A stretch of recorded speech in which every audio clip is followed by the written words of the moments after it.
I have 4 goals. The first one is to learn more about photography. Second one is to learn more / explore DC. Third one is meet new people, and fourth one is try new things. When we did the photo reviews, it was kind of hard because you liked so many of them, but you didn't know exactly where to put them.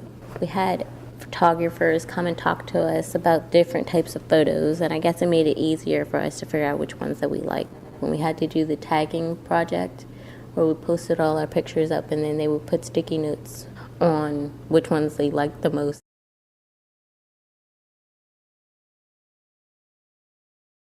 When we broke up into groups and went on our site visit, we took different pictures and got different information so we could put in our exhibit, and we got different interviews from different people who lived in Bloomingdale.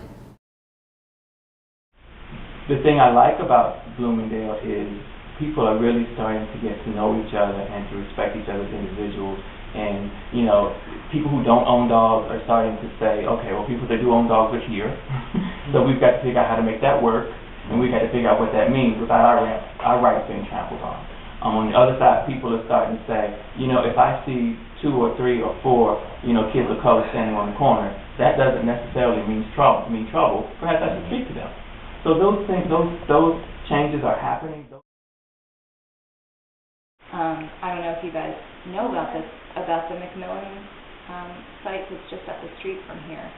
And it's a big open, it's probably 2 square blocks, completely open, nothing being done with it.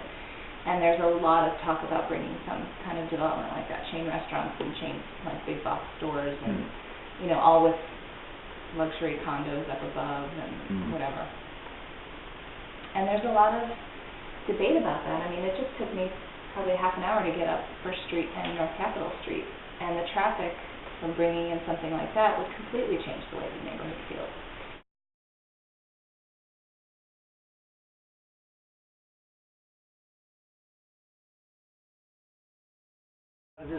These houses over here, these Victorians, these 4 Victorians were constructed mainly as like summer residences, because at that time there was no air conditioning and it was hot in the summer and swampy downtown. So people would come out here in the summer months, families and things. So the street, ever since those days has been pretty much a diverse neighborhood of people, but tending to be in the working people and teachers, nurses, professionals, semi-professionals. But it's always been a widely diverse street. A lot of different groups in Mount Pleasant. Like we have historic Mount Pleasant, the folks who like to keep the buildings all the way they know it. We have the Business Association, people who work for the businesses. We have Mount Pleasant Main Street that kind of connects businesses and the residents. We pass each other each day, like I said, and we say hi. To get to the next step, to have a little conversation, to get to meet somebody who you don't really normally ever talk to, something like the intercambios helps make people who don't really talk to each other that mix. So if you have somebody like who is, like a Moroccan person who only speaks French or something, and then we have somebody who wants to learn French and come in, even if they don't know each other's languages, the intercambios offers a chance for people to talk and connect, and the bonus is that they learn another language, or at least a few words of another language.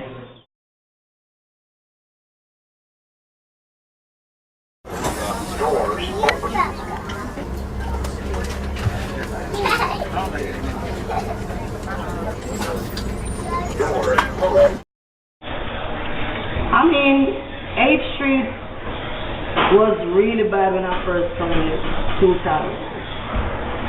And to see where it's coming from now, to where it is today, it's much better.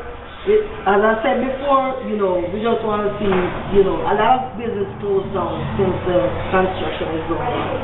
And thank God I'm still here, so I'm just looking for better. Because the average building on this corridor is about $1 million. And then to renovate it is some more money. And to run it every day is some more money. Why did you start it? I started it because as a third generation Washingtonian, I grew up riding my bicycle down this corridor, and I saw all the messed up buildings. And I said, I'm going to bring something to this community that empowers my whole community. So it's not just about me. We all got black on, but it's about all of us being one to make the community a better place. So whatever you all want to be at the Business Museum, listen and learn, know the city, and be your best.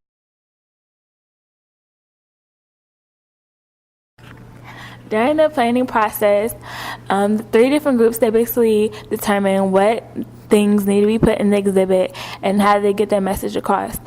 The 3 different groups, they mainly use interactives, maps, and photos. The most challenging part of planning the exhibit is making sure that everybody gets their photos in and their ideas across for each person. What I like from our WWL is that we were kind of like one of a kind, because not a lot of people get to make exhibits all the time. And when you ever go to a museum, probably you ever said, man, this is really nice. I wish I had made one just like this, or I wish this was mine. So I think our WWL actually gives you a chance to do some of your dreams, probably.